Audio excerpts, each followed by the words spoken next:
नहीं होंगे, लेकिन फिर भी आपको याद आ जाएगा। जैसे जैसे जो चरित्र सुनने लगोगे ना तो उसका आनंद मिलेगा। ये भक्तिमती रबिया नाम की एक सखी है जो बहुत भक्ति और बहुत ही करुणामयी स्वभाव की, और जो भक्ति में जो रत्नी बोलते हैं, जो लीन बोलते हैं ना, जिनको संसार से कोई मतलब नहीं होता। और इस चरित्र से आपको ना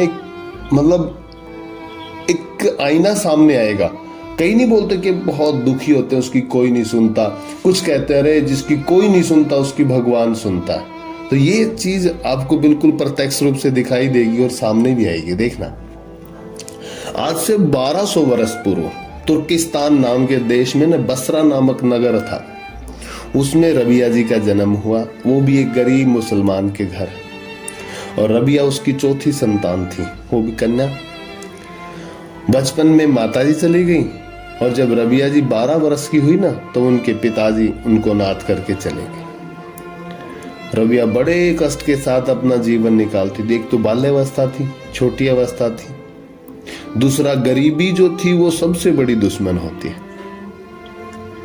और बाल्यावस्था है तो उसमें कोई काम काज, और दूसरा वो देश ऐसे हैं अकाल उनमें इतना भयानक पड़ता है जब पड़ता है तो, क्योंकि रेती रेतीला इलाका है तो कोई जो फसल है वो भी पैदा नहीं होती। बारिश हुई तो हुई, नहीं तो फिर अनाज भी नहीं मिल पाता।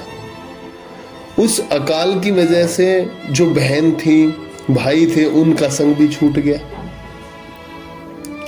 और वो बेचारी अकेली हो गई। और कोई दुष्ट प्राणी था जिसकी प्रवृत्ति में खोट था, उसने क्या किया, रबिया जी को ना बहला फुसला कर, क्योंकि जिस प्रकार तुलसीदास जी बोलते हैं ना कि बचपन में जब तुलसीदास जी की अवस्था 7-8 बरस की थी और नथिया माँ उनको अपनी ससुराल लेके चली गई थी, तो नथिया जी भी चली गई थी, तो उनकी सास ने घर से बाहर निकाल दिया था। तो जब 4 दाने अनाज के कोई तुलसीदास जी के हाथ पे रख देता, तुलसीदास जी ये कहते कि जैसे मानो मेरे को फल मिल गए हों। तो अन्न की कीमत, अनाज की कीमत, भोजन की कीमत भूखे से जानो। इसी प्रकार रजिया भी बेचारी भूखी थी और कई दिनों से, मतलब जिसके प्राण छूट रहे हैं तो उसको क्या चाहिए, प्यासा होगा तो जल चाहिए, भूखा होगा तो अन्न चाहिए। वो उस धनी की बातों में आ गई जो दुष्ट था और उसने एक दूसरे धनी को, उस बेचारी को बेच दिया। और जो धनी था वो बड़ा स्वार्थी निर्दयी स्वभाव का मनुष्य था। अब पैसे लगा लिए कि मान लो कि मैंने उसके प्राण खरीद लिए हो, पैसों से खरीदी हुई गुलाम समझकर रबिया पे नाना प्रकार के जुल्म करने लग गया। वो गाली मार तो मामूली सी बात थी, लेकिन रबिया की अवस्था भी ऐसी थी, छोटा स्वरूप था, लेकिन उस नीच को ना तरस नहीं आता था। कैसे सुकोमल शरीर पे छोटी सी कन्या है, मेरी बेटी भी हो सकती है, इसको मारते या गाली देते टाइम तेरे को बिल्कुल लाज नहीं आ रही, ये सोचता ही नहीं था वो। लेकिन छोटी अवस्था थी, बोलते हैं ना बालक के हृदय में भगवान वास करते हैं, या बालक का स्वरूप प्रभु का स्वरूप होता है। वो स्वरूप प्रत्यक्ष रूप से रबिया जी के हृदय में विराजमान हो गया था। मानो प्रेरणा होने लगी थी, भगवान ही भगवान को, हम सब के अंदर वही तो परब्रह्म है ना, वही पुकारने लग गया और अकेले में ईश्वर से प्रार्थना करती थी रो रो करके। धीरे धीरे कहीं वो सुन लेगा फिर मार देगा, दुखड़ा सुनाया करती थी। कहती इस जगत में आपके सिवाय कोई सांत्वना देने वाला नहीं है मेरा। और ये बात भी सत्य है कि इस संसार में हम दिखावे के लिए सनाथ हैं, लेकिन वैसे देखा जाए तो जीव उस दीनानाथ के बिना अनाथ ही है। और उस विश्वनाथ के सिवाय कोई उसका नाथ हो भी नहीं हो सकता, क्योंकि परमात्मा आत्मा का एक भाग ही है, उसी का तो हिस्सा है, उसी का स्वरूप है, तो उसको कौन संभालेगा, वही संभालेगा। ऐसे स्थिति चलती रही और रबिया जी मालिक के जुल्म से घबराकर उससे पीछा छुड़ाने के लिए रबिया एक दिन छिपकर भागी परंतु देखो, बोलते हैं ना, किसी न किसी घटना के पीछे विधान तो था ही और होता ही है और होता रहेगा। प्रभु का इस घटना के पीछे विधान कुछ और ही था। थोड़ी दूर जाते ही वह ठोकर खाकर गिर पड़ी, उससे उसका दाहिना हाथ टूट गया। एक विपत्ति खत्म नहीं होती, दूसरी आती। जिस प्रकार कुंती मां ने प्रभु से मांगा था कि हे केशव, एक दुख खत्म होने से पहले दूसरा दुख शुरू हो जाए, मेरे जीवन में यही दे दो। तो कहा कि बुआ, दुख भोगते भोगते तेरा पेट नहीं भरा। कहा कि केशव, जिस दुख में तेरा सिमरन बना रहे, जिस दुख में तेरी याद बनी रहे ने, वो दुख सुख से उत्तम है। तो भक्तों के जीवन में ये होता है, इसको घबराना नहीं चाहिए। ये तो सुख है, त्याग सहना। भक्त के जीवन में योद्धा की तुलना ऐसे नहीं करेगी। रोज मरना पड़ता है भक्त को, योद्धा एक दिन लड़ाई में चला जाता है बस, लेकिन भक्त हर रोज हर पल मरता है। इसी प्रकार विपत्ति के ऊपर विपत्ति आती रही। अमावस्या की घोर, जैसे रात होती ना, उसके बाद शुक्ल पक्ष का उदय होता है। विपत्ति की सीमा खत्म होने पर सुख के दिन भी आया करते हैं। ये बात तो सत्य है। रबिया इसी नई विपत्ति से विचलित होकर रो पड़ी, लेकिन वो बाल्यावस्था थी, उसको बेचारी को ये चीज पता नहीं था कि ऐसा आएगा। और अंत में दोनों हाथ उठा लिए और कहा, हे दीनों के एकमात्र भगवान, बंधु, मालिक। हाथ उठा के कहा, अपनी शरण ले लो।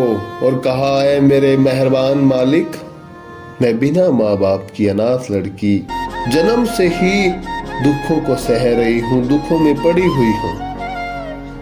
दिन रात कैदी की तरह मरती पकती बिना कदर की जिंदगी बिता रही हूं। क्या ये देख करके रहम नहीं आ रहा? मैं आपकी हूं, थोड़ा सा तरस करो, सहा नहीं जाता, दया करो हे दीन दयाल। रहा सहा, ऊपर से मेरा हाथ भी टूट गया, क्या तुम मुझ पर खुश नहीं होगे? कहो, देखो, जब जोर नहीं चलता ना, तो हमारा जो आत्मा का कौन है? कहा ना, परमात्मा ही स्वरूप है। तो अंत में किसके ऊपर? जिसके ऊपर अपना अधिकार होता, क्रोध उसी के ऊपर का है। तो अब क्रोध में जैसे नहीं होता, हक जता रहे हैं, है मेरे मालिक, क्या तुम मेरे से नाराज है? नाराज हो, और नाराज हो तो वजह बताओ। यही है हमारा, जिसके ऊपर, जो हमारे को डांटे, हमारी कमियां बताए, सोच लेना उससे बड़ा हितकारी और कोई हो ही नहीं सकता। जो आपकी प्रशंसा कर रहा है, वो सोच लो दिखावा उसके मन में खोट है, ये मान लो। ये संतों की वाणी है। रबिया की वो कातर वाणी, वो मतलब दिलों को चीर देने वाली, पूरे संपूर्ण लोगों को चीरती हुई, जैसे मान लो भगवान के दिव्य धाम में पहुंचकर सीधे हृदय से टकराई हो। और रबिया ने दिव्य स्वरों में सुना। सुनते ही भगवान, पता है, जब गजराज ने पुकारा था ना कि मैं, जब मगरमच्छ ने पैर पकड़ लिया और कहा कोई वाणी नहीं थी। देख लो, हम कहते हैं हम पुकारें कैसे, बताओ। गजराज को, हाथी को कोई पता होता कौन सी वाणी से पुकारा जाता है? लेकिन उन्होंने दहाड़ मारी और अंतरात्मा से पुकारा कि हे भगवान, हे समस्त जीवों के रक्षक, मेरी रक्षा करो। गरुड़ जी को एक क्षण भर का टाइम नहीं दिया, सवार होकर के आए और सीधा सुदर्शन चक्र से ना उस मगरमच्छ का वध किया। वो भी लीला थी, पिछले जन्मों का खेल था। तभी वो दिव्य आत्मा उस मगरमच्छ का जो वध हुआ निकली, और पता है, कमल के एक पुष्प तोड़ करके भगवान को भेंट किया। तो भक्तों का कोई स्वरूप नहीं होता, कोई रूप नहीं होता, वो भगवान सब जानते हैं। और फिर भगवान ने खुश होकर के उस दिव्य स्वरों में कुछ कहा, जिसको रबिया जी ने सुना। मानो भगवान स्वयं कह रहे हो पास में आके, बेटी चिंता ना कर, तेरे सारे कष्ट शीघ्र ही दूर हो जाएंगे। तेरी महिमा इस पूरी पृथ्वी पर छा जाएगी, देवता भी तेरा आदर करेंगे। कहा ना, कि जो भगवत प्रेमी है, भगवान नाम लेता है, यमराज भी दूर रहते हैं। क्योंकि जिसके गले में पट्टा होता ना, वो फालतू नहीं होता, पालतू होता है। हमारे गले में तुलसी कंठी, ये दिखाती है कि हम वैष्णव हैं। उस राज भी दूर रहते हैं। क्योंकि जिसके गले में पट्टा होता ना, वो फालतू नहीं होता, पालतू होता है। हमारे गले में तुलसी कंठी, ये दिखाती है कि हम वैष्णव हैं, उसी के हैं जिसका ये संसार है। और यमराज कौन से? उनके परम भक्त हैं। तो वो कहते नहीं भाई, अपने जो पार्षद उनको कह देते हैं कि ये भक्त है, इसके पास मत जाना, ये भगवत प्रेमी है, ये हमारे स्वामी का दास है, और हमारे स्वामी का जो दास है वो हमारे प्राणों से प्यारा है, तो उसकी तरफ मत जाना। देवता भी तेरा आदर करेंगे। सच्ची करुणा प्रार्थना का उत्तर जैसे ही मिला, रबिया जी ने इस दिव्य वाणी को सुनकर रबिया का हृदय आनंद से उछल पड़ा। अब उसको विश्वास हो गया, उम्मीद हो गई, हिम्मत आ गई। उसने सोचा जब प्रभु मुझ पर प्रसन्न है और दया का दान दे रहे हैं, और कष्टों को कोमल, जो अभी कांटे रूपी जो कष्ट थे, अब कोमल पुष्पों के भांति मिल रहे हैं, तो ये जो कष्ट है जीवन में, जो विपत्तियां रूपी जो कष्ट है, इसको सहने में कौन सी बड़ी बात है, सह लूंगी। रबिया अपने उस हाथ का दर्द भूल गई। सोचो टूटे हुए हाथ का कितना भयंकर दर्द होगा, वो भूल गई।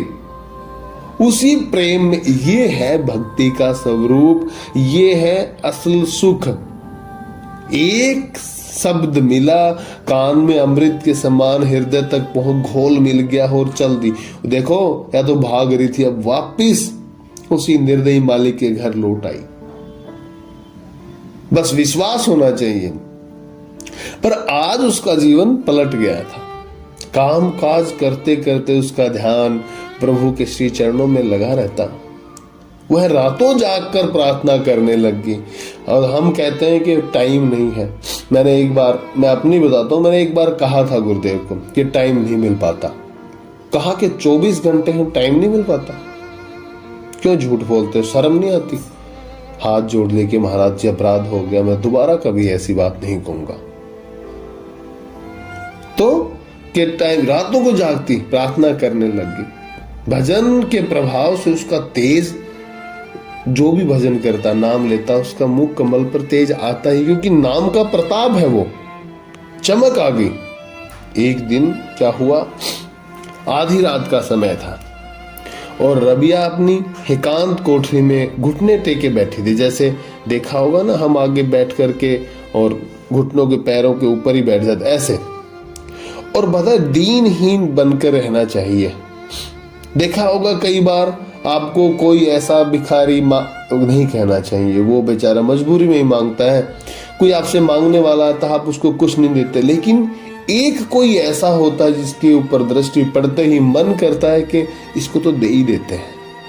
तो जब भी भगवत दर्शन करने या उनका नाम लेने बैठते में दीनहीन होकर बैठो, ताकि प्रभु को देखते ही, वो सबको देखते हैं, हमारे को पता नहीं चलता, उनको उनके हृदय में होना चाहिए, नहीं ये मेरा है, ये कृपा का पात्र है, ये मेरे प्रेम की जरूरत है, इसको देना चाहिए। ऐसा कि प्रभु आपके सिवाय मेरा कोई नहीं है।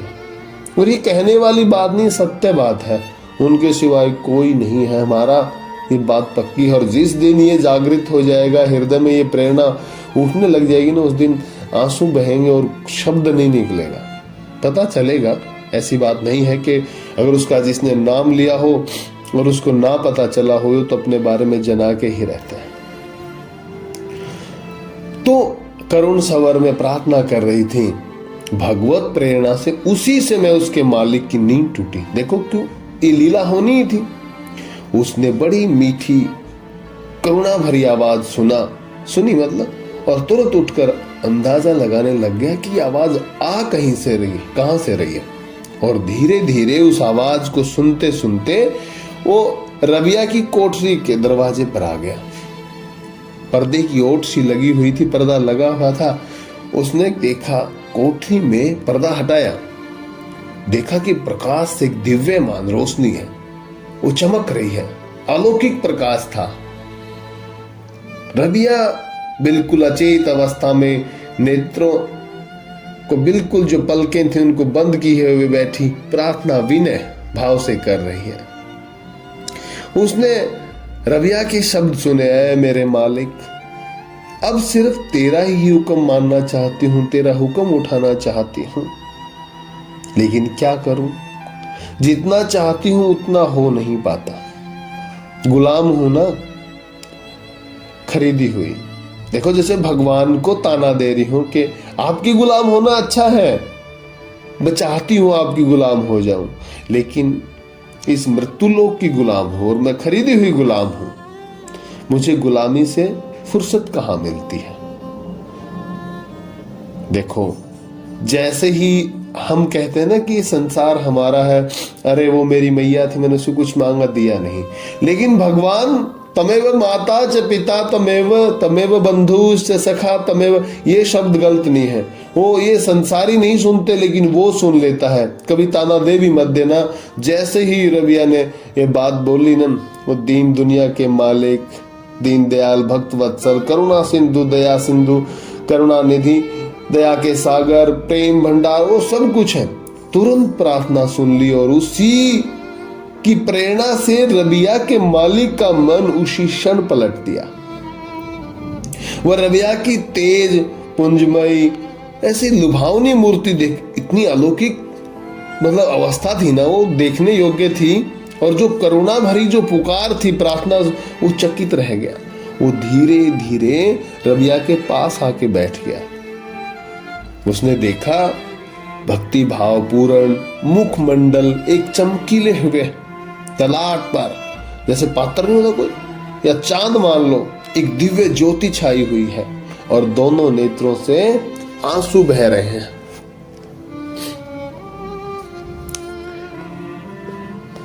एक सेकंड होल्ड रखना। आंसू बह रहे हैं। उसने उसी सोने के समान ज्योति से मानो सारे घर में उजियारा छा गया हो। इसी दृश्य को देखकर वह भय और आश्चर्य में डूब गया कि कोई, अरे मैं आज जिसको साधारण मानता रहा, ये तो वास्तव में कोई मतलब देवी, मुस्लिम भाषा के शब्द तो मैं नहीं जानता, लेकिन अर्थ ऐसा ही होगा, ये तो जरूर कोई देवी है, ये कोई साधारण स्त्री नहीं है, ये पूजने लायक है। गुलामी में रहकर मैंने बड़ा अन्याय किया है, बड़ा ही पाप किया है। ऐसी भगवान, ऐसे मालिक की सेविका, देवी की सेवा तो मुझे करनी चाहिए। देखो एक क्षण भर में राक्षस को देवता बना दिया, और रबिया के प्रति उसके मन में बड़ी भारी श्रद्धा उत्पन्न हो गई। उसने मन ही मन प्रार्थना की, फिर वो शब्द निकल पड़े उसके मुंह से, ना चाहते हुए विनीत भाव से कहा, देवी मैं अब तक आपको पहचान नहीं सका, आज तेरे मालिक के कृपा के प्रभाव से मैं जान गया हूं। एक सेकंड होल्ड रखना। हाँ तिवारी, हेलो। तो हाँ कोई नहीं। तो उसने कहा कि मैं जान गया हूं और मुझे क्षमा कर देना। अब मुझे मेरी सेवा, अब आपको कोई सेवा नहीं करनी पड़ेगी, मैं सेवा करूंगा। तो सुखपूर्वक इस घर में रह, मैं ही तेरी सेवा करूंगा। रबिया ने कहा, हे स्वामी, मैं आपके द्वारा सेवा नहीं कराना चाहती। आपने इतने दिनों तक मुझे घर में रख, देख लो संत का स्वभाव देखो, यहाँ पे रख कर खाने को दिया, ये मुझ पर बड़ा उपकार है। इतने कष्ट थे, पहले क्या कह रही थी, दया नहीं आती प्रभु। और देखो जैसे ही जो अपराध करने वाला था, जिससे कष्ट पा रही थी, ये दया, संत, शांत स्वभाव, महात्मा, महान आत्मा। जैन साहब, जैन साहब जी, जैन साहब, हेलो,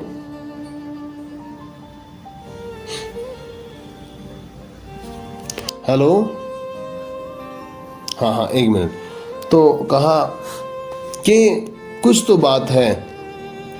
रबिया गुलामी से छूटकर अपना मतलब, नहीं आपने मेरी बड़ी मैं सेवा करूंगा और आप इतने दिनों तक घर में रख के जो खाने को दिया, बड़ा उपकार किया है, अतः आप दया करके मुझको दूसरी जगह चले जाने की स्वतंत्रता दे दें, आजादी दे दें, तो मैं किसी ऐसे स्थान, बंजर जंगल या निर्जन या एकांत में जाके भगवान का भजन करूं। मालिक इतना निर्मल हो रखा था, तो कोई बात ना ही नहीं कहा कि हाथ जोड़ के विनय करके कहा, जाओ आपकी बात मान ली। अब रबिया ना गुलामी से छूट कर अपना सारा समय भजन ध्यान में बिताने लगी। उसके हृदय में भगवान का प्रेम झलकने लग गया। संसार की जो क्षण भर की आसक्ति थी वो अब रही नहीं, निशान नहीं रहा। रबिया ने अपना जीवन संपूर्ण रूप से प्रेममय परमात्मा के श्री चरणों में अर्पित कर दिया। सिर्फ और सिर्फ मेरे प्रीतम, मेरे प्रभु, मेरे ईश्वर, इसके सिवाय अन्य कुछ नहीं।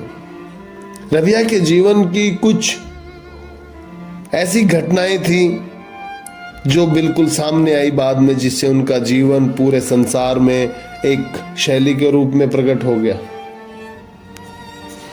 एक बार रबिया उदास बैठी हुई थी।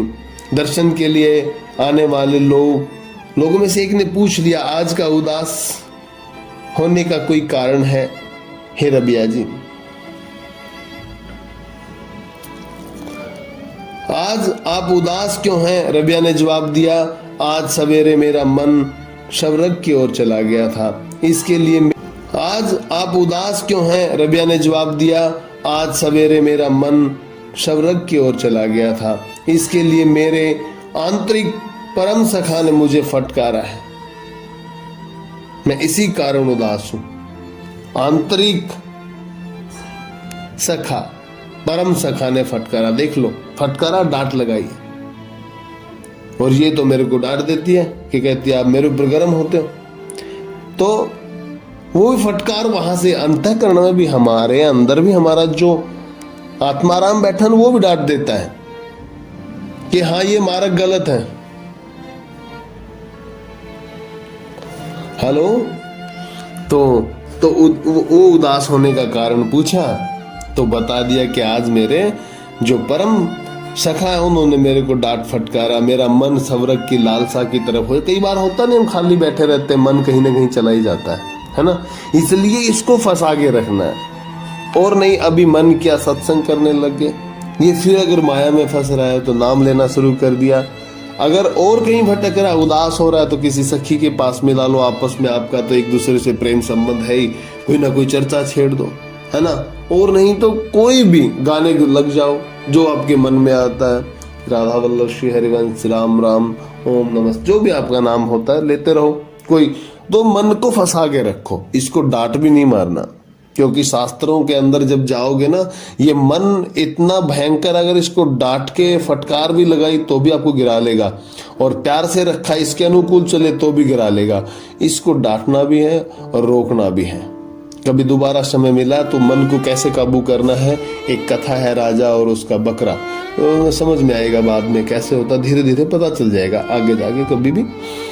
तो फटकारा है, मैं इसी कारण उदास हूं कि सखा को छोड़कर मेरा पाजी मन दूसरी ओर क्यों गया। रबिया ईश्वर को सखा रूप से भजती थी। एक समय रबिया बहुत बीमार हुई। सुफियान नामक का एक साधक उससे मिलने गया।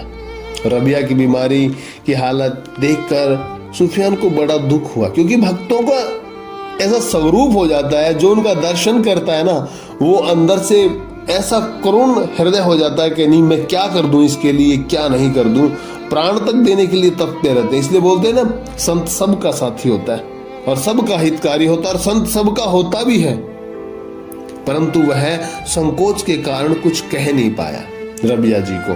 तब रबिया जी ने उससे कहा, भाई देखो, बोलते हो ना तुम जानते हो, यही होता है कि जो भगवान नाम चलता है ना, वो दूसरे की हृदय की बात को जागृत कर देता है, उत्पन्न करता है। रबिया ने जान लिया, तुम कुछ कहना चाहते हो क्या? सुफियान ने कहा, हे देवी, आप प्रभु से प्रार्थना